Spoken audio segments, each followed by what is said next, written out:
The Burros of Berea is a conversational podcast. We study the Bible and we talk about it. Not all of us are of the same faith. And one of us doesn't have a faith. But we still love one another, and we're going to continue to talk about these things. The things we believe in and the things we believe about what we read in the Bible. Not all of these are necessarily true. Some of it is opinion and speculation. Thank you for listening and speculating with us. There you go. That was good. Yes. You are listening to the Burros of Berea. Welcome back to the Burros of Berea. I'm Rick Welch, and to my left is Alan Bondar. Hey. He sounds like a total cast member now, doesn't he? Alan Bondar. He belongs. Well, I definitely belong. Bondar. It's thank you for welcoming to the group where nobody agrees on anything. It's perfect group for me. Yeah. Great. Yeah. You just heard that high, beautiful voice of Tiziana Mom So High-pitched Hard. squeal. Mom Tiziana So Mom Hard So Hard. Severse. What's How up? you momming so hard? I ain't got no curfew. Oh. My husband said I could stay out. Yep. You're allowed to stay out now. And this is what you chose to do at that time. Awesome. Yeah. Yep. I know, right? Yep. She's going to leave and then regret it for the rest of her life. Behind the glass is Rocket Man Andy Bishop. But cow. And to my right, the sultry and seductive bass voice of Rick Big Daddy Carter. Oh, yeah. Do it the Kool-Aid man guy way. Oh, yeah. You can see him breaking through the wall with the Kool-Aid. All right, so that last episode that we were on with Hey, I would do it for a taco, too. Did you? I would. Oh, yeah. That last episode kind of went off the rails simply because Andy decided to ask a question, which Thanks, I've had Andy. enough of that. Take that. I have had enough of that, sir. No, it was good, but what I want to do is, and I don't we want to actually take got up. to get back to the thing we're here for. I don't want to take up like the whole time, but I definitely want to get into this. So here's where we were before we went off the rails. You had become an atheist. You were in grief. Jen Fishburne asked you a question. You were like, wow, that's a great question. I need to answer that. And then kind of like you mentioned that Alan Carr had quit smoking and then he went back and figured out why. Now you've set out on a path to do that very thing. Clear that question up. Why did you become an atheist? And he kind of realized he wasn't actually sure. It didn't make a lot of logical sense to him. And so he had to figure out why he escaped Yeah. it. So take us from there to the point to where you write the book. Right. So that's where I said I inundated myself back into the Christian world as much as I could as an atheist, but listening to music and everything and reading the Bible and talking to, listening to sermons, the whole 9 yards. And came across that whole song by DC Talk and Carmen, addicted to God, addicted to Jesus. And of course, you see a lot of marketing materials of T-shirts and hats and I'm addicted to Jesus, you can, they're a dime a dozen, you can find them anywhere. And that's when it hit me. I was like, wow, what if this is the same? What if this is why Christians are still holding on to something because they think they need it. They think they need God. Without God, they can't survive. They can't live. And then I said the thing that drew us into chaos last episode, that that we're sinners worthy of nothing, and we need Jesus to save us. Without Jesus, we're nothing. It was your fault. I'm sorry. Andy just wanted to know the theme of the Bible. All right, Andy, you're back in the group. Andy wanted to know the theme of the Bible. Here we go. We're off again. We could not. Yeah. All right. Leave it to Andy. Yeah, there you go. All right. So it was your fault, Alan. Yeah, Proceed, well, it proceed, doesn't sir. surprise me. Everything's been my fault. Proceed. So I started to evaluate that and say, okay, wonder if that's the reason. What if? So I wanted to test my theory. I said, I wonder if that's the reason, because I started to think about it for myself. I was like, it was like took my breath away. I was like, man, if I go back to the beginning of my life and I journey through, I realized that the reason it was so easy for me after 40 years to just be like, I'm an atheist. Why was that so easy? It was because it didn't just happen in that moment. It was because for years, since I was a child, I had been removing layer of brainwashing by layer over and over again, till they got to the point where that final layer for me just happened to be prayer. And while it looked like a one-time thing, it wasn't. It was just the last layer for me, and my whole house of cards came falling down. So that's what it was. So I said, man, I wonder if that's what happened to me, maybe I can help other people in the same way by doing the exact same thing for them, taking them through a journey of removing the layers of brainwashing. So I tried to take the same approach in my book that Carr did in his book, and show instead of coming at it and saying, I'm going to show you all the evil things about God and all the evil things about Christianity. I don't do it that way. I start with saying, let's take a look at all the reasons we do love Christianity. Why do we love God? What's so great about it? And start out by painting the picture of what it is that we believe, and then removing that layer. What it is we believe and removing that layer. And that's the journey I attempt to take people through in that book. And so hopefully my thought is by the end of it, all your reasons to believe in God are gone. And if all your reasons to believe in God are gone, you have no reason to believe in God. And if you have no reason to believe in God, why would you believe in God? So that's really the idea behind the book. Mm-hmm. And so once you got to that point, you were doing all this on your own, not thinking about a book though, right? All of this happened before. So it was in that moment where I said, I need to write. So I said, You're going to help people. yeah, if I can help people, I'm going to have to do this in a book, obviously. Yeah. So you sat down and then you worked through it and you wrote it, and Yeah. many times you wrote this. It took me 2 years to finish the whole thing from start to finish. Yeah. It was a long process. Right. It's a 400-page book. So, Mm-hmm. so yeah, it was a lot of writing, a lot of rewriting. Even the version you read as a test case Yeah. isn't even close to the version that I released, because Yeah. I took so much advice from the people who did respond, and I modified it and I fixed a lot of stuff in it to make it better. And I'm still reworking it. Mhm. So as I hear from somebody new, like as we talk, I'm like, I think about it. I'm like, what did I miss? What can I do to improve that? So I've even done a lot of improvements based upon our conversations in the version you don't even have yet. So Mhm. there may be some things you read that might open your eyes even more. I don't know, maybe it will, maybe it won't. You might say, I never thought of it that way, but it's because of our conversations that I've updated. So sad for the people who have already bought it. Sorry, but I'm just going to keep improving it, because until I know it's a flawless book and it works, I'm going to keep doing that. I mean, Any there's day all now. book revisions happen. It Yeah. happens. Yeah. Well, Yeah. And then, and the sad thing is I'm not calling it a revision at this point. It's just updating until one day I'm like, this is great. And then I'll release the second version. Right. Maybe with a new title. Who knows? Well, just wink. so it's so funny that you would say that. I was getting ready to go there. Seriously, I was getting ready to go there, Yeah. because this is going to be like, we're going to tag all the way back to what we started with in that first episode, which was the title itself. Okay, because there's something that, well, let me ask you just a couple of questions. Okay, what is your ultimate goal with the book? What is your ultimate goal? I wish to help people see the reality that exists before them without the need to have God as a part of it. Mhm. So that they can live truly however they decide, instead of feeling like they have to live a certain way based on God's instruction manual, so to speak. Great, thank you. That's fair. How about the next side of this? Whenever you say that this could possibly strengthen your faith, what did you mean by that when you said it?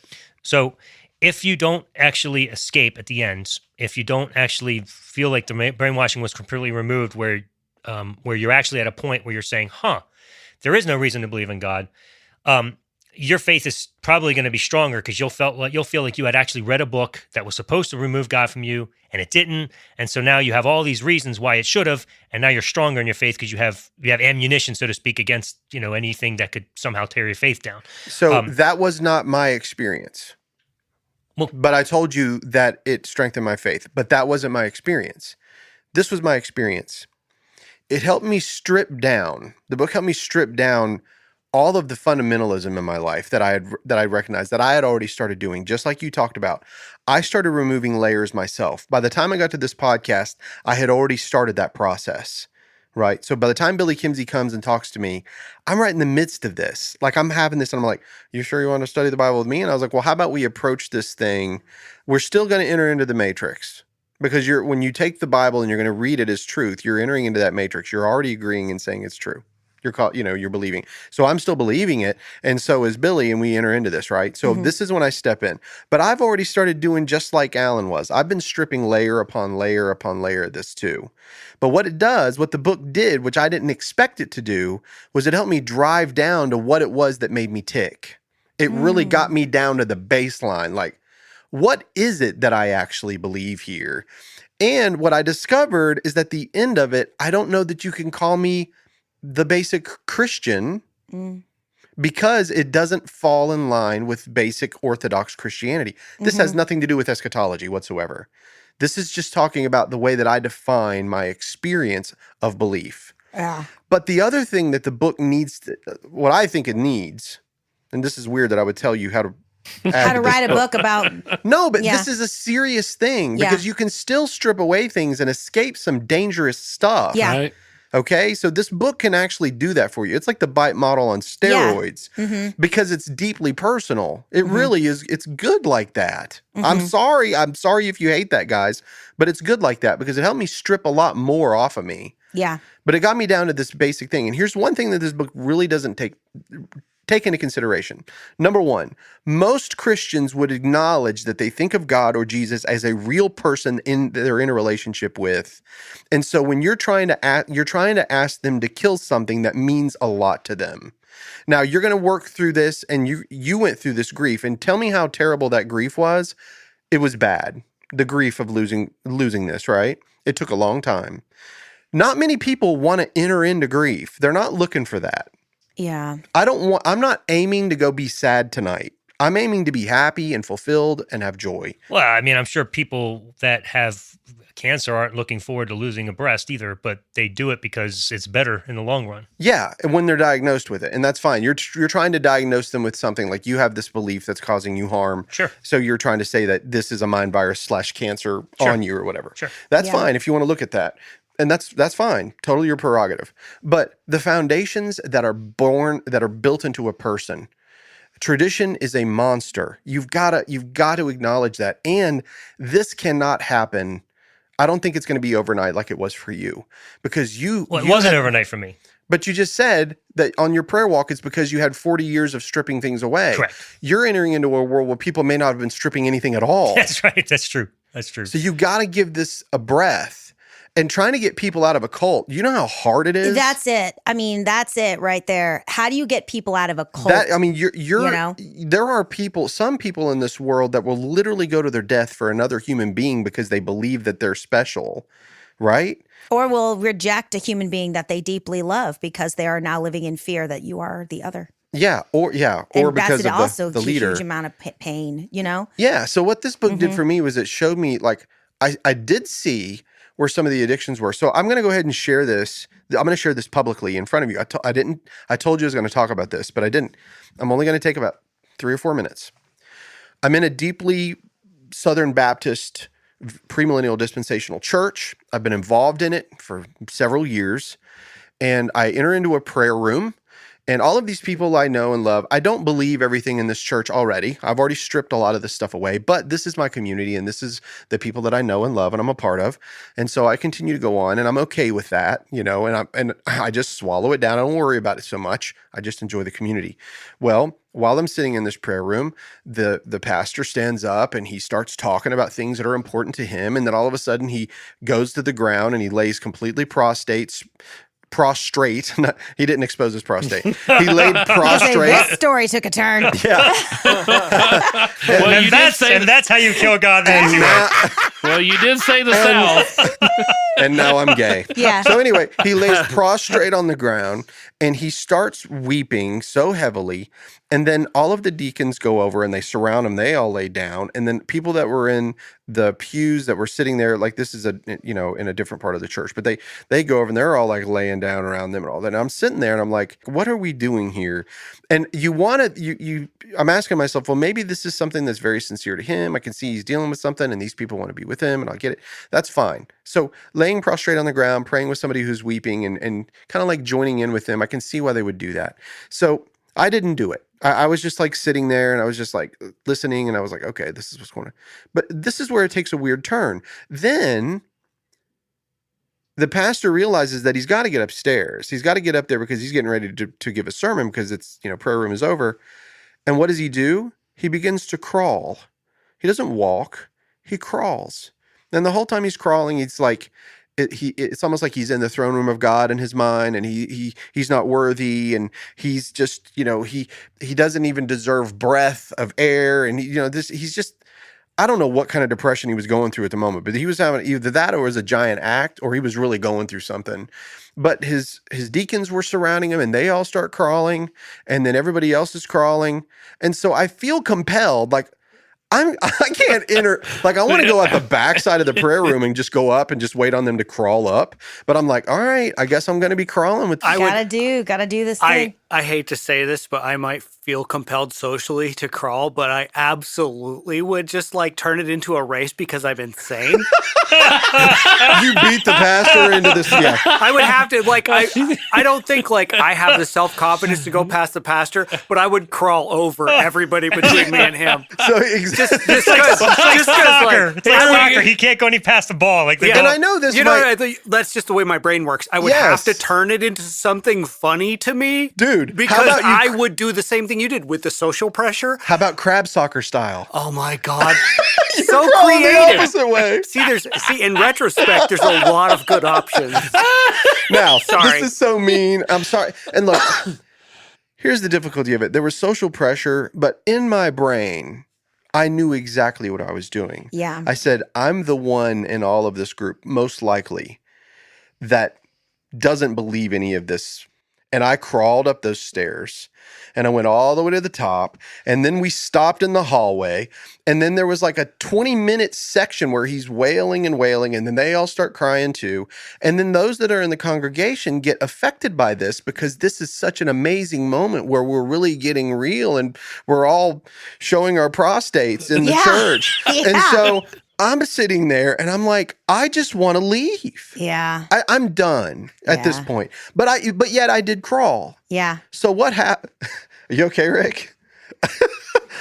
Yeah. he's yeah, just thinking I'm about your good. prostrate, Oh Yeah. my God. cracking him up. I got to get my prostrate checked. So anyway, after going through that experience, this is no kidding, I was done with that church immediately. Yeah. Yeah, And it I was just like, too much. Yeah. I'm Yeah. not going to do this anymore. Yeah. Yeah. Because I knew, number one, I really don't fit in with this. Okay. Yeah. So that may not seem like much, but that's how you get into a cult. That's really how it happens. Yeah. Is if you think, well, maybe I wasn't holy enough and I wasn't as in tune with God as he was. And if it really is that holy and they're in that light, they Yeah. are going to get down because the Bible's all about kneeling and putting your crowns down and all these things. So if you're one of those people that are really beating yourself to death, you might think, oh, I just wasn't holy enough. And then next thing you know, you're going to find all kinds of ways to become Yeah. prostrate in that church for all kinds of reasons. Yeah. See, the reason that doesn't work for me is because I would be convinced that everybody felt as awkward and weird as I did, and I would find the first person I could that was like someplace private and try to make jokes about it, and Yeah. then they would be dead serious, whether they were or not. Right. And then I would be in trouble. But Yeah. That is exactly. exactly how that works for me. I have a feeling that you and I would have a lot of fun at a funeral. Oh my God. Yeah, I know. I laugh at funerals, which is really weird. But anyway, Alan, I mean, if they're funny. yeah. Yeah. good. But so I discovered that part of me. And then I had an experience again in another church. And each time I'd have these experiences, it was like, what is going on? And you were doing the same thing. So I had all these experiences too. And so the purpose that I decided to read Alan's book was because I just thought to myself, this guy is actually really trying. It's obvious he's trying. I don't think he's trying to be mean, even though his title sucks. I think he's trying to be mean. I don't think he's have trying a to be mean. suggestion, by the way. What? The rapid unscheduled disassembly of God, a guide for beginners.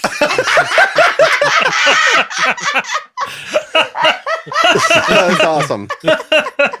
That's pretty good, man. I like that. So, That's funny. so as I was reading his book, I started paying really close attention to what it was that I actually believed. Yeah. I really did, and I still held on to the idea that the chaotic universe or the harmony of the universe or whatever it was, anyway, looking Yeah. at it scientifically, just doesn't align with me. I'm not okay with it. For me, the thing that I really, really think in my mind is that there was this incredible being that ordered this and put this into play. How I leapt it all the way up to Yahweh and Jesus was that was radical. That's a radical move. Yeah. And so I saw that and I was like, yeah, that is a radical move. But it's because I was introduced to Jesus, because I was a Southern American and where I was at, we didn't have a whole lot of Muslim options and Hindu options. We had Christian options. Yeah. But it was had I been introduced to other people with amazing words that were similar to Jesus's, how would have I responded? I don't know, because it's not my history. My history is that I was introduced to the words of Jesus, and those were the words that stuck. And those are the words that stick now. And those are the words that I love. And those are the words that make me want to be like him. Not because I'm afraid I'm going to burn forever, not because I want to enter into a heavenly realm, because what I've discovered is that all of these relationships, I've been able to maneuver between group after group after group, including atheists, including preterists, including everybody, by being loving and following after those words that he did. I find people are like, I like Rick because he's a genuine guy. And I'm like, if you only knew. But because I decided to follow those words that Jesus said, that's what stuck. But there's this problem. If I keep reading Alan's book, he's going to say, that's fine, read and enjoy Jesus, but now you've got to link him to Yahweh, and now you got to get into this real deep issue, right? Like that's what you have to, especially if you believe in the hypostatic union. And so that's why he starts bringing up things like, well, what about rape and slavery and pedophilia? Oh, and what all about the Ezra things, chapter 10 and the putting away the foreign wives and their children, as if that didn't completely what was it, destitute. Ezekiel chapter 16, where it talks about where he looks at a woman that's young, that was what, 12 years old or something? You know, like, so now I've got to mix and mingle this with the same Jesus. And I've said it on his plate. I've said it to many Christians that I know. Dude, I struggle with that. It's hard. So that's the part of the disconnect. It's like, am I just a man that loved Jesus's words and I follow Jesus's words, but I'm not okay with that hypostatic union that links him to Yahweh? And I'm going to get a lot of slack for that, right? I think you mean flack. Slack. Flack? Flack too. Flack. Well, Flack. Slack. Not, I mean, you know, Affleck. yeah. There you did go. it. See, that's what that A means on your shirt. My earliest experience with Jesus Christ was not in a church and was not with my family, even though my mother was a Christian at the time. I was visiting a nun down the street, a retired nun that was having like a vacation Bible school. And my earliest experience with Jesus Christ was the story of the Good Shepherd, leaving the 99 to find the one. My parents were about to get a divorce. My dad was an alcoholic. He was never around. My brothers were not, my brother. We've dealt with it now. There was bad things happening. I was attracted to Jesus because I felt like what I heard was, you are a tiny thing in a big world with a lot of stuff that is coming at you that you can't control. But there is this being that is with you at all times that wants what's best for you and will be your friend and your comforter and will do his best to look out for you. And that was my initial experience. And here's the thing that's wild. I started talking to God and Jesus almost immediately and felt like it was like a literal two-way conversation. It wasn't until I started going to church when I was like 9 or 10 that I had to be enculturated to, you're a piece of shit, you're full of sin, you know, you need to make this repentance.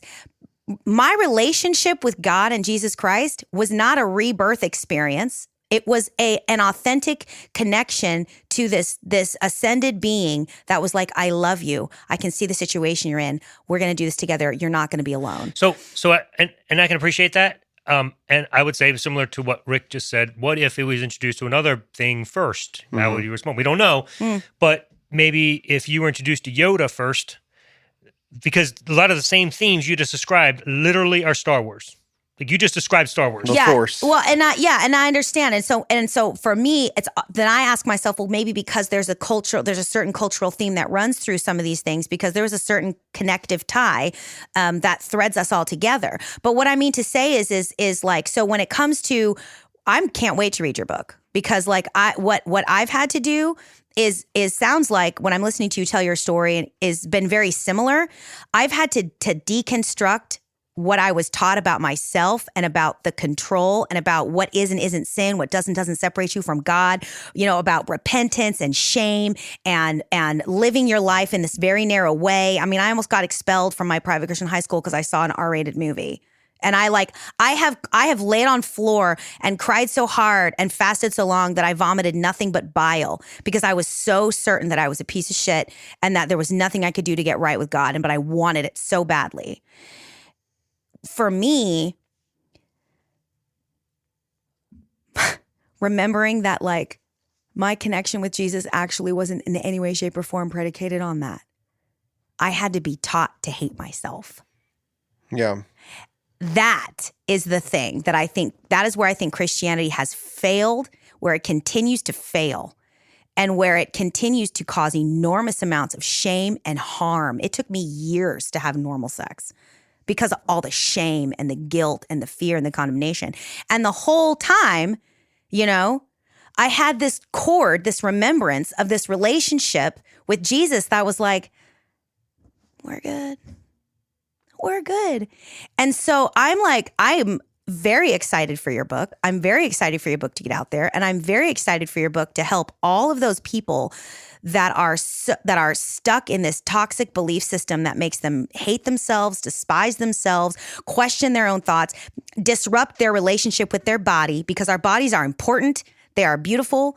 And we are meant to love them and live inside them, not punish them and to kind of constantly destroy them, you know? Yours is beautiful, but mine. Thanks. Mine not well, so much. No, but you know what I'm saying? Like, it's like Mary Oliver, my favorite poems. Like, you don't have to be good. You don't have to crawl on your knees through miles of desert. You just have to let the soft animal of your body love. You don't have to to love. crawl. You're very fortunate and find to your not have place in all things, you know? And I think that there are so many people like you, like I, that had that robbed from us. And it's so wrong and it's so unfair.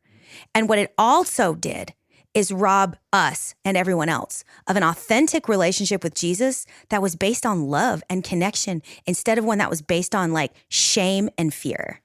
Yeah, I mean, if you ask that question, like, let's say Alan was raised in the home where that kind of thing was, you know, put to him. Yeah. Whether he would have came to this same position, I don't know. It's hard to say. Yeah. But when he used the word Yoda, I thought that was kind of interesting because I would say Yoda probably has a heck of a lot of followers in the world too. When you say a lot of people like his, there's a whole Sure. there's a whole sect of people just like Christianity in England. Yeah. I think it's England. Trying to remember where it was. It's in my book. I can't remember, but yeah, I found this and I was like, holy cow! There's like literally a whole cult. Yeah, I mean, They really believe in this. Wow, that's cool. Yeah. What? I mean, might be cool. I don't know. I may Yoda. need to write That's I might need to write a book Yoda. to help them next. I don't. that does. How to kill Yoda the easy way. how to get rid of the midichlorians. Yeah. The easy way. Maybe that's the easy way. Just keep adding the easy way, and the title's perfect. That's all. Awesome. Man. No, I want to make them the hard way. Oh, that's funny. Let's get rid You know, of you them the hard mentioned Ezekiel 16, Yes. and like talk about pedophilia. Like it's just descriptive about Yes. him desiring to fondle her barely formed breasts and her bloody. I missed that one. Oh, it's No, we read it on our funny We've read one. it in our we've read it. We read it on No, our we've funny talked one and we about laughed at it, It's but then if you disgusting. stop and and go then I was back- like, if you stop yeah. and think about it, it's exactly what's going on. God's Yeah. like drooling over a 12-year-old girl, basically. But you know, I wonder sometimes if because I don't see that the story is actually written by God from beginning to end. I think the New Testament was written to. That whoever wrote Ezekiel was the one looking at these 12-year-old girls? Yeah. No, it was. Is that what you're saying? No. It's God and Ezekiel. What I'm saying is the writers of the New Testament. I think they basically mined the Old Testament to create fulfillments in the New Testament. You know what I'm saying? Yeah. All I was trying to say, He did Alan, it is that afterwards, after the fact. No, just hear me out. Here, let me finish my Well, point. I'm listening. Let me finish He's an my point. atheist. He doesn't directly So- actually attribute anything to God. So here's what I'm saying. Like either way, my point's going to stand regarding Mary. But if you think about it, that was pedophilia Mm-hmm. and also rape. God comes down and this woman is taken. And without her request, God just impregnates her to the point that Joseph almost has to lose his wife because of it. And I wonder if writers look back and say, ooh, Ezekiel 16, let's make that about the Holy Spirit desiring Mary. Just saying, it's a thought. But even without that, even if it's true, that makes it even more sick because that means God impregnated a child, basically, in our culture and what we think of as a child, and raped her without her permission. Yeah, that you would have to give her consent, though. She gave consent. Where? No. Where? He just said, I'm coming to you and this is what's going to happen to you. And she was like, okay, cool, I guess. Like, I'm blessed. Yeah. She Yeah. said No, I see she what gives you're the saying. Magnificat. Yeah. The Magnificat is the largest consent you'll ever read. But you know, here's the thing. What like, is okay? But what King David takes what's his name's wife. That's fine. We can move on to another one, but let's get No, but back to Mary. I'm just saying Did she the give point is consent? when a king comes to you, you don't say no. You don't. Yeah, Okay, Esther. would you say what David did with Uriah's wife? Okay, No. right. Her consent and all. The Bible doesn't No. say that what he did was Yeah, okay. there's power Exactly. dynamics. So what God yeah. did was not okay. when there's a power dynamic. But so here's so Yeah, so that's we're lacking we're lacking a ton of context by authors that didn't fill us People- in with a lot of information, whether or not we know what relationship was developed, had, or said. Oh, we're testing some We people's talked blood about pressure this. right now. just We've don't talked have about it. right this. this minute.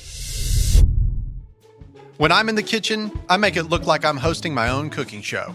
Pots clanging, oven doors slamming, me yelling stuff like, "Where's the roux?" I don't even know what a roux is, honestly. Meanwhile, what am I actually doing? Sprinkling on a little thing called my secret ingredient. That's it. That's the whole magic trick. They've got 2 blends, and honestly, they're doing all the work while I just look busy. First up, everything seasoning. This stuff turns your basic breakfast into a brunch masterpiece. I've put it on chicken, eggs, toast, hash browns. Oh, and last week, I sprinkled it on leftover pizza like a total savage. Game changer. And yes, I got a little cocky and threw it on some apple slices. Is that illegal? Probably. Did it taste amazing? Yes. Now, for the main event, steakhouse seasoning. This seasoning turns your grill into a holy shrine of meat. Burgers, next level. Steaks, legendary. Portobello mushrooms, so good I had to sit down for a minute. One shake and suddenly people are like, "Dang, you must have marinated this for days." And I'm like, "Totally. Yep, marinated it in secret magic." So if you want to look like a culinary genius without actually doing much, head over to mysecretblends.com. That's mysecretblends.com. And don't forget to use code BURROS at checkout for 20% off your first order. That's BURROS at checkout for 20% off your first order. Bang your pots, slam your drawers, but just know the real secret, it's in the shake. My secret ingredient. Try it today. No, but see, like we've talked about this. We talked about this in one of the first episodes we ever did for Notes. Yeah. John the Baptist. Yeah. And I talked about this. Yeah. And I was like, here's the thing. I didn't make any of this up, but I'm not going to be able to quote exact theologians. All right. But a lot of people have acknowledged that the predictions of Christ that people say, you look at Isaiah. Mm-hmm. Right. The virgin will be with birth, this, that, and the other. The earliest Hebrew word is not virgin, it's just young woman, because it was a Greek translation in the Septuagint that didn't have any concept of a young woman, because obviously it must have been a virgin. So You they are added correct. virgin. So they added virgin to the story, right? So if we also understand what we know to be true, which is that in the Levitical law, if a woman was raped in the country, she was absolved because she obviously was in the country, so she could have couldn't screamed yell for help. and nobody could hear it. She might have screamed for help and no one would have known. But if a woman is raped in the city, then she should be put to death because she could have screamed for help and she didn't, which means that she wanted to have sex. So, she should die because F her, right? Mm-hmm. What if Mary had been molested or harmed in some way? This is, and I said this on the John the Baptist thing. What if she had been?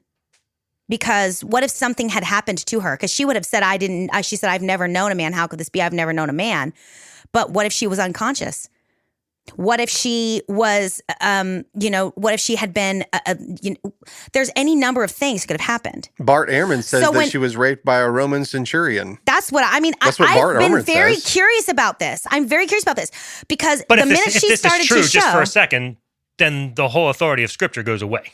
Yeah, I mean, I'm not arguing one with you. I'm just listening to you guys talk. But authority, except it would be interpretation kind of. I mean, like what I'm saying is if she was already pregnant, she was going to show anyway, and there was nothing to be done about it.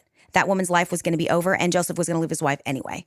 What if God looked down and saw that pregnant child and said, "Oh my God, listen, Mary, it's going to be okay. I'm going to work a miracle, okay? And you're going to be all right." And then he went to Joseph and said, "Listen, I'm going to work a miracle. It's going to be okay." Just like Jesus, when he saw the woman caught in adultery, and instead of stoning her to death, drew a line in the sand and said, "He who is without sin cast the first stone." Jesus directly defied scriptural law in that moment.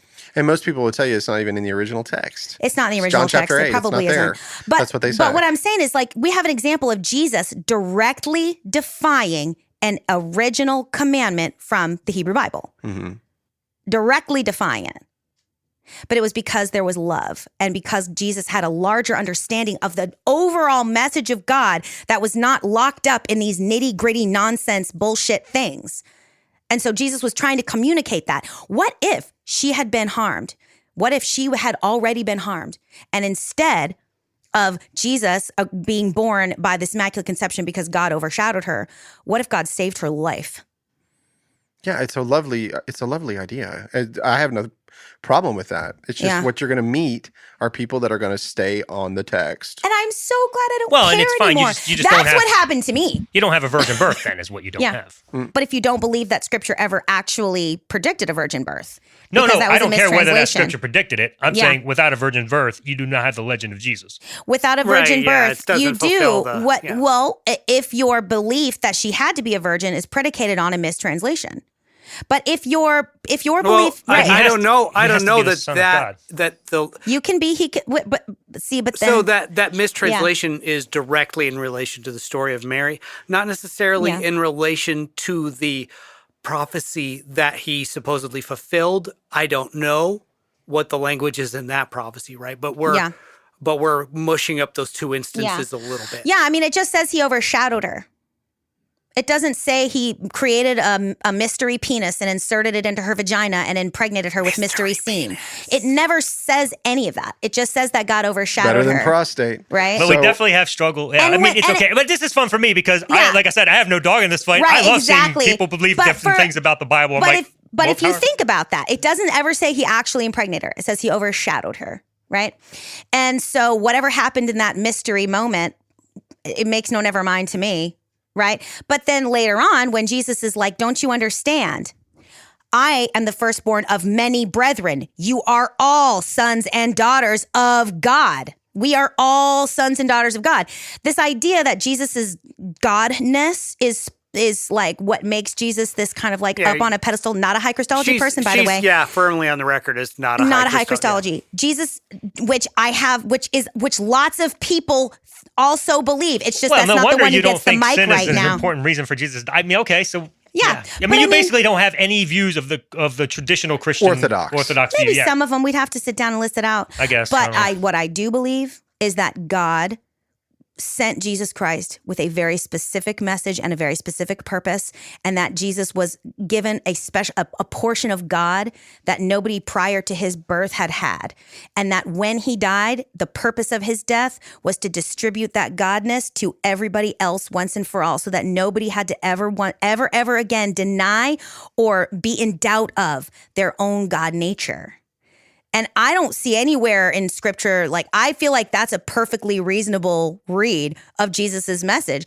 And so, Dude, I'm game right now to have every Christian on earth become one of you three. I don't care. Well- Your versions in this room, well, you're not even a Christian, but your versions in this room, I'm also like, not okay, in that but the room. thing That's is, true. but the thing but is, there's no harm to what you guys believe. So this I don't is know. what's so challenging, though. I didn't make any of this up. I have read theologians and written papers and read things. It's just that we aren't the Christians that get the mic. Yeah, And so this idea that if you're going to be a Christian, you have to be this particular specific version. That's the thing that I think keeps so many people from having an actual relationship with Jesus Christ, because they think they have to also do all this other shit instead of realizing, no, you actually don't. But when you say Jesus Christ, you say Jesus Christ for you, but it could be the midichlorians for me or whatever. could be. And you don't care is the point. You're not trying to save my soul because I need to have Jesus as my savior, right? No. That's a big difference between what Christianity proclaims, Absolutely. typically. If I was going to try to convince you to have a relationship with Jesus Christ, it would not be because I think you needed saving. It would be because this relationship that I have had has provided such an incredible... There are stories I have never told anyone about my darkest, loneliest moments, including non-consensual relations, where out of nowhere I felt Jesus with me going, I know this is really scary. Trust me, you're not alone. I'm right here. That, I want everybody on the face of the planet to have that, because even looking back on that moment now, I don't think about as scary as it was. I think about out of nowhere, he was just right there. So for me, we are now on a whole plane here that is entirely different than what I'm targeting my book. What we are discussing, this is more philosophical differences as to what ultimately becomes the true reality, what comports with reality the most. That's what I'm after. I would imagine you guys would be after, maybe you don't care, that's fine. But if you're interested in what comports the most, this is like philosophy. Now we're just having fun, whether it's Jesus or energy or Star Wars or whatever. Fine, we can debate that till we're blue in the face. My position has always been this isn't a biblical podcast. It's a philosophy podcast about the Bible. This is clearly not like it's a philosophy podcast like about the Bible. You guys aren't my audience for the book specifically. You're my audience to say, okay, now that we're no longer in the same category as the book's targeting, let's discuss philosophy, and we can do this all day long until I try to convince you that it's not Jesus. And you try to convince me it is, or you won't care. I don't care. This is just fun for me now. Yeah. This is different. I have a specific intention with my book because I want people to be freed from being pain and hurt that typical Christianity brings upon them. Yeah. What you guys are going through is different. This is different. I want to read your book, and I actually really hope that your book is very successful, because I think that making the painful break from Christianity almost killed me. It was horrible. I mean, it was awful. It took me years to recover. But I would have never been able to have the relationship with Jesus that I have now if I hadn't let go of all of that garbage. I would never, my relationship with God and Jesus would still be predicated on groveling and on shame and on fear. You and my partner, Ray, would get along just fine. She calls it energy. Sometimes she calls it God. Whatever. Yeah. You guys don't have... This is, like I said, not even remotely close to what I'm... Here, I'm going to do... Andy, we're still recording, right? I'm going to do my new intro. Okay. The Burros of Berea is a philosophical podcast. Shoop. Do you like that? Yeah. If you listen to the long intro, that's basically what I'm saying. We study the Bible and talk about it, and we're not all the same faith, and one of us doesn't have one. Yeah. It's obviously philosophical. Yeah. Absolutely. And that's what we've been doing. We've been getting philosophical all up in here. But that's what I want to know, Alan. Is your book killing God, or is your book killing high control cultural Christianity? Ultimately that, because the idea of God is what causes that. Right. So I'm trying to kill the idea of God so people I have told no him to more change reason. it to Rage Against the Faith Machine. That's not bad either. I think about it like, again, the title. That's so funny. It's a lever. God is a lever that can be used by people regardless of their intentions, and that's where it gets you into problems. It's that people that desire control over people are the ones that are often going to be grabbing those levers. When you use God, it's easy to say, well, you have to believe this because God said so, and there's no proof or evidence for this God, but I just have to fall for it, and it's because God commanded it. Whereas when we're talking about things that don't relate to God, we actually have to prove it experientially, or not even experientially, but evidentially. That doesn't work anymore. And what's that? I said that doesn't work anymore. What doesn't work anymore? Evidence. Oh, no, yeah, well, okay. But you know what's weird? It's a post-evidence society. That's funny. Here's the weird part that I've always wondered about. I've always wondered this. Why do we feel, as Christians, why do we feel like we have to prove anything to anyone ever? I don't. No, I just mean like whether it's another Christian or it's an atheist or whomever. Because of the fear. I because assume it's it's your If fault. God is Someone's God wrong. and capable, Yes. and why do I have to do it for him? Exactly. I'm not doing it for because him. we've been Precisely. Yeah, this kind of the evangelical compulsion. It's is the it not? evangelical compulsion. Yeah. we've been taught that there's a mandate. Yeah. We've been taught and programmed, I hate to use that word, but programmed, we've been mandated to go all out, learning is programming. It's fine. to go out and preach the gospel. Yeah. That's where then you begin into we need to prove evidence, because how can you validate the gospel? My most successful campaigns in my life ever in regard to evangelism was in my closet, and I didn't even do anything about inviting Which them is to a exactly church. what the Bible And says. by saying in my closet, I was just picking out a nice suit. No, I was praying or thinking or whatever it was that I was doing. Yes. In other words, like I don't feel the compulsion. I love Yeah. to talk about my faith, but Yeah. I don't have a mandate. I don't either anymore. And if you think about the Great Commission, that is the biggest mandate in the Bible. So if you enter into the matrix of the Bible, you have to follow the mandate. But that's the thing. it. But what's the mandate? How's Go your preach the good interpretation? news. How's Go your preach the good interpretation? news. But I in appreciate Judea. that you said that, because one of the things I do in my book is demonstrate that if you're going to be a Christian, please realize that the only thing you have is faith alone, and you should that's it. Don't try to defend it. Don't try to prove you it. kind of have to be okay with There's that. no Exactly. evidence for it. Like, why are you Yes. going around trying to act like you have empirical data for the existence of don't. God, because you do not. You don't. Yeah, I mean, and your personal experiences aren't helpful and to that me. was one of the It's not things. science. Your personal experience is not when science. I came to your book, just so we all know, I'd already went through that terrible torrential study of apologetics and everything to find the empirical evidence of God and the way that these arguments. Yeah. And by the way, you masterfully handled them. I didn't agree with them anyway. So by the time I walked in, I was like, yep. I see where Alan's at with that. So he and I had a long discussion last night. He still disagrees with me. That's okay. I think we should have that. We can't do it right now, but we need to have that live. We need to have that same discussion we had last night when I was making this incredible chicken. You didn't bring a bitch a plate. I didn't. And I would never call you that. Well, I mean that in the affectionate way that I refer to my girlfriends. As Well, listen, my bitch. bitches. I just like to let me give you some chicken. No, but Bitch, here's some chicken. Although I am fasting fried food for Lent, so. You should have seen how good this guy, good he is at cooking chicken prostrate. Yes. And by the way, I burnt myself like 4 times last night talking to him. You did. I was like, so Alan, anyway. And then I'd lean. It's like in Home Alone where he just keeps touching hot. They're like, yeah. Yeah. Or cooking chicken's prostate. That must be a Southern dish. I don't know. Dude, I make a wicked chicken thigh. I do. He does. Yeah, I do. Very good. You guys have to try it someday. Well, I would have if you'd brought some. Yeah. I know, bitch. So anyway, if I was so let's just kind of like get back to Alan's book so we can close this episode out. Is that yes, I saw the beauty of what he was writing in the book, because I saw that I had already experienced a lot of that myself, and it's liberating. Mm-hmm. It is a liberating feeling.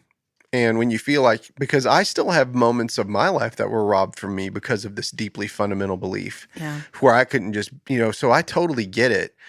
And yeah, I was mad as hell about a lot of this stuff because I just believed something, for no reason. I just decided to go along with it. So I saw all of that, but again, and we can't get into it today, but I promise you, Alan, we will get into it live. I want the audience to hear both sides of it. I'll let you argue it all the way to the bank.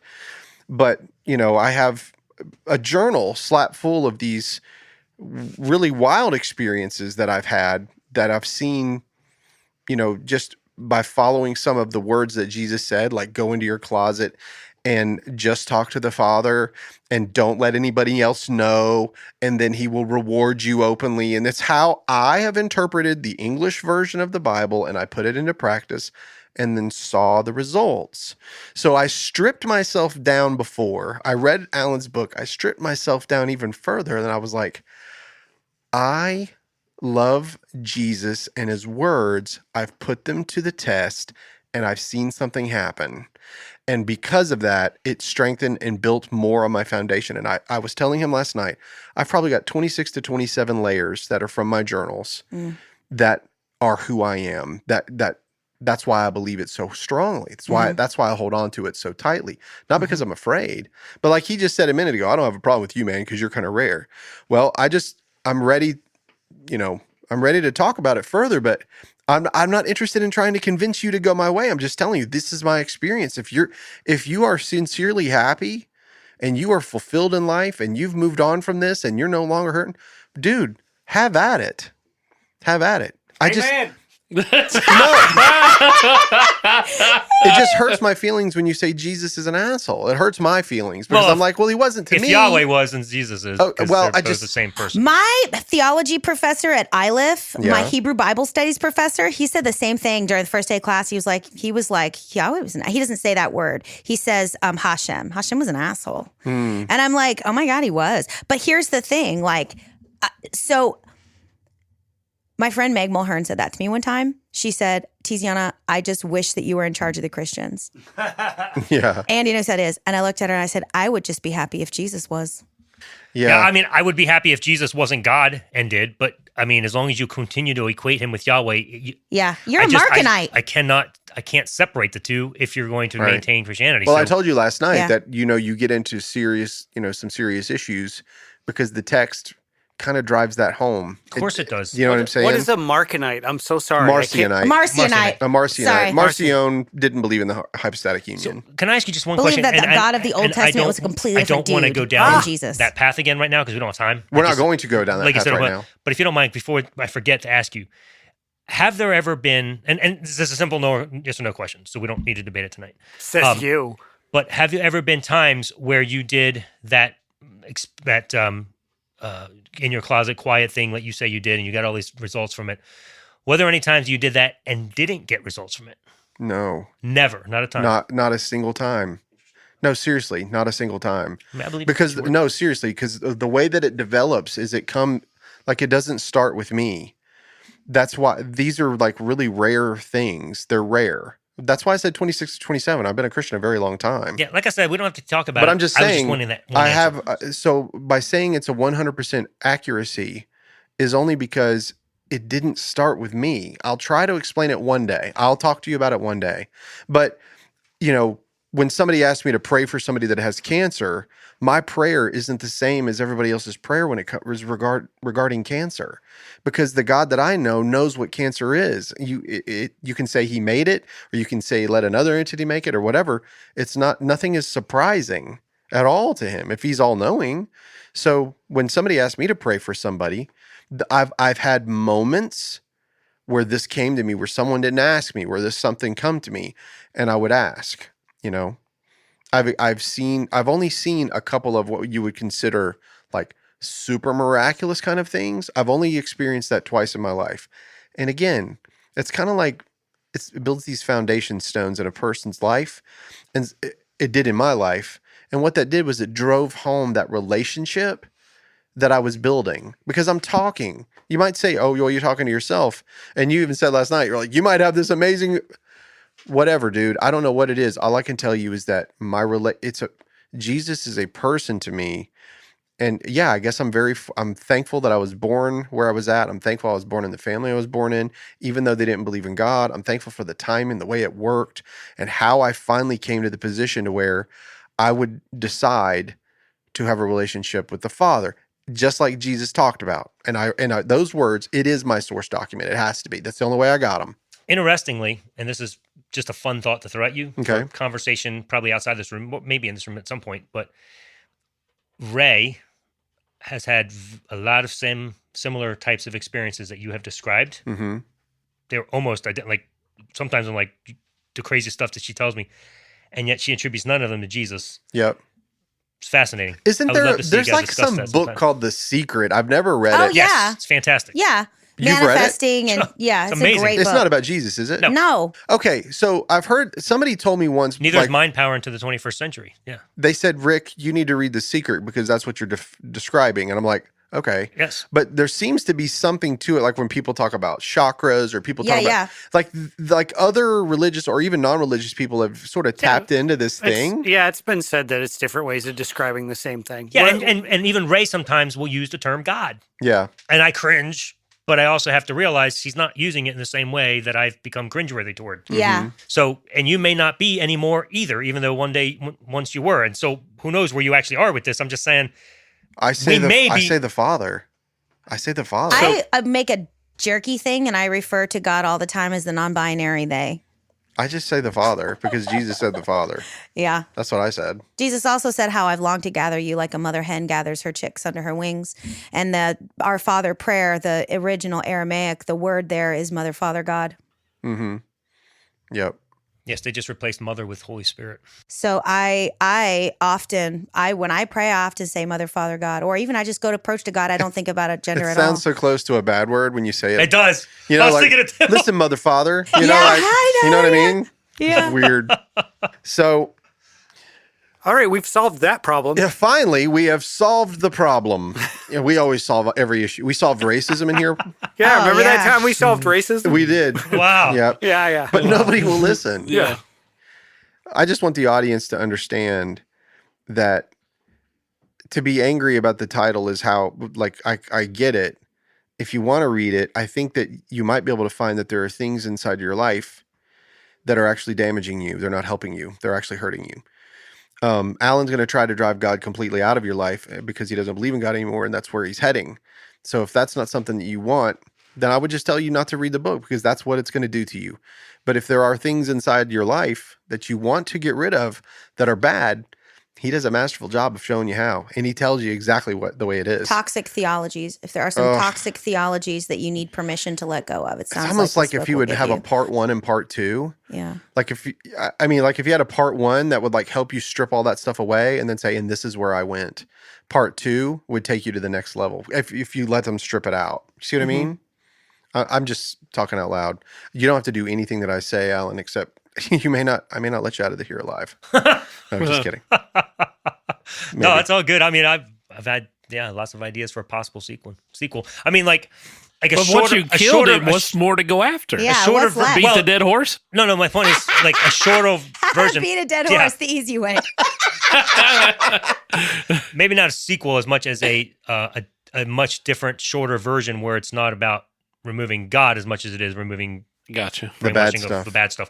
And just Toxic limit it to that theology, for those yeah. who want to read something like that. So it's just a thought. Yeah, I just think it's something it's a powerful thing to do because we have a lot of it in us, especially us who are raised fundamental. Oh, I think Very everybody has their own Yeah. equivalence of that. They've created for themselves if it wasn't given to them.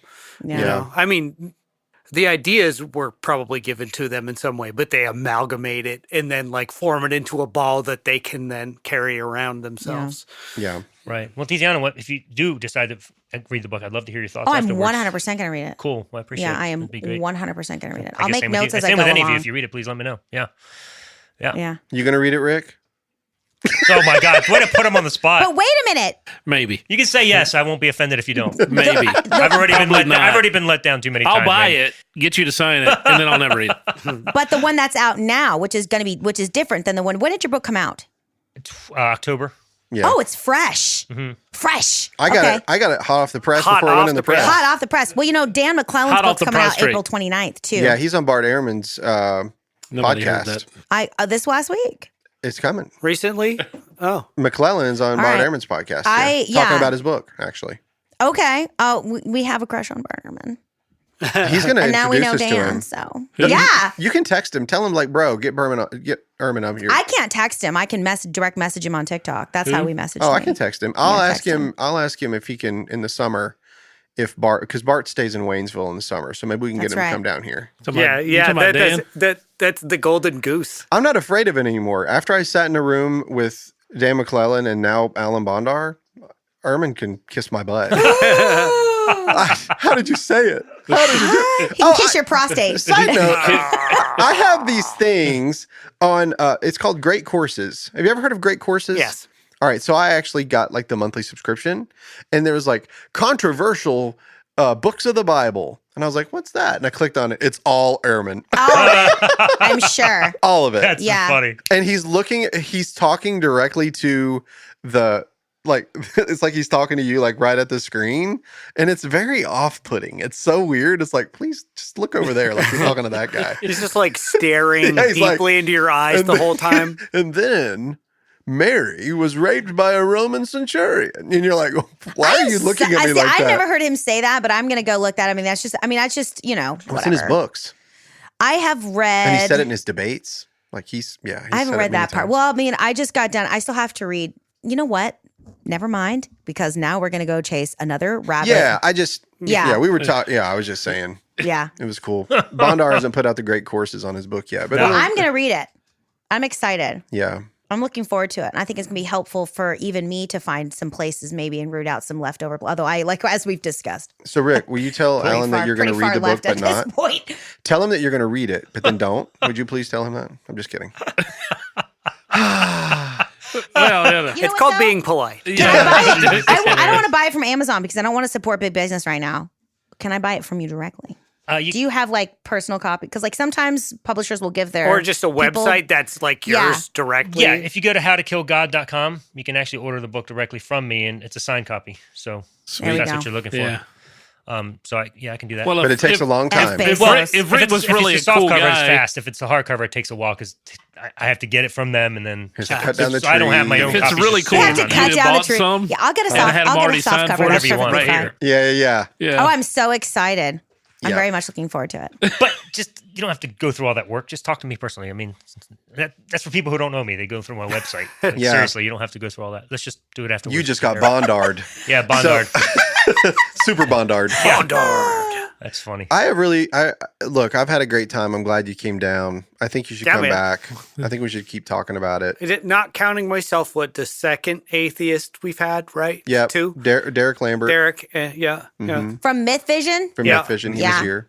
that was a good Yeah, episode. I meet feel him. absolutely blessed to be on the same channel as people like Derek and Kirk Cameron. And good grief, you Yeah, guys are Kirk all- Cameron's next month. very kind of you guys to bring me down. That's amazing. Big change, huh? Big change. Bondard to Cameron. How's Okay. that Yeah, gonna work? right. Yeah. Yeah, that's. Well, just give him a copy of my book. It'll be the same one. Don't you have like preterism as a common tie? Isn't Cameron a preterist at this point or something? I think he's partial. He honestly, I don't think he really worries himself or talks about eschatology anymore. Yeah. I think that may be the case. I know that he's not a Left Behind guy anymore. He's even said that publicly. Yeah. Right. But he's more interested in like making sure kids have books, and he's got a new television show called Kirk and Mr. Iggy or Mr. Kirk and Iggy or fun. something. Yeah. It's a little. Yeah. It's like Oh, it's gonna be so fun. it's a kid show. So he's Yeah. just kind of like Talking into to Kirk the, Cameron. like So you trying to guys do, gonna sit trying on to the do floor good and work. talk to kinda him in thing. that episode? No, Like, it's just I He's hope kind of so. following behind. it's kid indoctrination at its best. well, it's That's what it is. It's following that. behind Exactly Mr. what it is. Rogers. Huh? It's following behind It is. Mr. Rogers. It's like Mr. Rogers. Yeah. interesting. 'Cause Well, I- Alan, thanks for being on the show, Yeah, bro. man. Hey, I really thank you. appreciate it. Yeah, guys- thank you. Tiziana. This was a It's fun pleasure. discussion. Did you enjoy it? Oh my god! Yeah, you guys are great. This Yeah. is really nice. We are the best. We are. a lot of fun. I often just a say bunch that of about us. asses. I often Prostrate say that asses. about us. Yeah, most of the time. Grade A asses. Tiziana, thanks for having your bitch self here. Thanks for letting me come with my Andy? bitch self. Dude, if you bring her chicken though, she won't talk as much. See, that's the key. Dude, that's That's not the true. key. She'll talk with the chicken in her mouth. I will find a way. Look, she was made for podcasting, bro. Yes. Andy, I appreciate it. Thank you, man. And Ralph, Ralph. Represent. Big Daddy, Big Daddy, appreciate you, bro. Oh, yeah. All right. Yeah, man. Well, hope you've enjoyed the Super Bondar Fridays. And if you want to check out his channel, he's we didn't even talk about the fact that I gave him the name The Unraveler. Oh yeah. He's got a channel called The Unraveler, and he has another one called Birds of a Feather with Dustin Curley. Yep. And I read his book, God in the Box. It was phenomenal too. It was really good. 51 Phenomenal. pages, absolutely punch in the mouth good. Yep. You can get it on Kindle. That's the only place you can get it. Rick always uses language like that when he really likes something. Yeah. It's always Yeah. like, chop your neck off. Excellent. When he really likes something, it's, Your yeah. blood's going to drain out Punch great. you in the face good. I like it. Dude, I seriously became a eunuch over this book. It's so good it'll jab you in the eyes with a pencil. My Yeah, goodness. but he's got the Unraveler channel. That's where actually I was watching his discussion with Dr. Sam Frost, and then Birds of a Feather. He does these things called flocks, and then I was on the second flock. That was on this past Friday.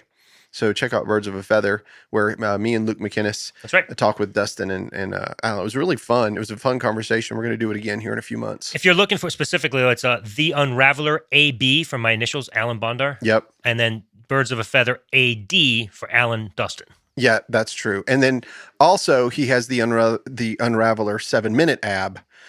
That's right. That's it. And when I have chicken in my hands while I'm doing it. Yeah.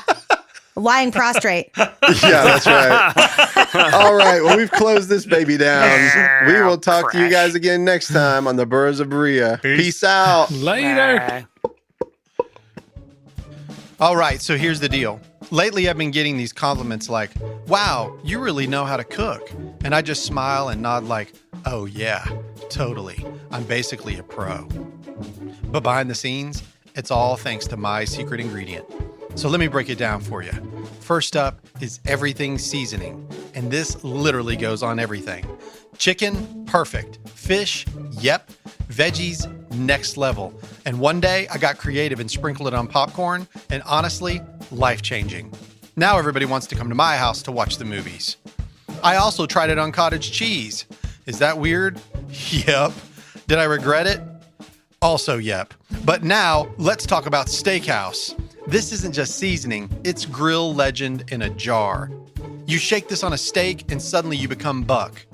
Who is Buck, you ask? He's the flannel-wearing, boot-stomping king of the barbecue pit.